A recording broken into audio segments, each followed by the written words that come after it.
আরে আমি এটা কি দেখতেছি, হাজার হাজার শিশু মানুষ মারা যাইতেছে বিমান দুর্ঘটনায়।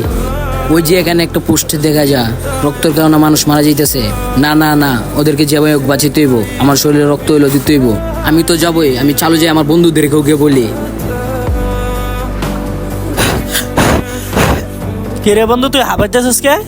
কিরে বন্ধু, তোরা এনে বই লিসস? তুই জানোস না আজকে অনেক বড় একটা দুর্ঘটনা হয়ে গেছে? ওই দেখ, খবর দেখ, হাজার হাজার মানুষ রক্তের কারণে মারা যাইতেছে। Уходи, за собой закрой. Сколько бы я не просил, но ты বন্ধু তুই আগে মোবাইল তো কি করতে হবে আগে ওটা কো। তাইলে বন্ধু চলো, এখানে হাজার হাজার মানুষ রক্তের কারণে মারা যাইতেছে, আমরা তো সুস্থ মানুষ, আমরা রক্ত দিমু, ওদেরকে বাঁচাইতে হইব। চলো বন্ধু। ভাই আপনি আমার লয়া যান, আমি ওই জায়গায় যাবো। কিরে ছোট, তুই ওই না যায় কি করবি? ভাই আমিও যাবো, ওই জায়গায় আমার হাজার ভাই বোন মারা যাইতেছে রক্তের কারণে। আপনারা যদি রক্ত দিতে পারেন তাহলে আমিও দিতে পারবো। চলো ভাই যাই। আরে ছোট ভাই, কথাটা তো তুই ঠিক গেছস, আমরা তো মরে নাই, তাইলে চল।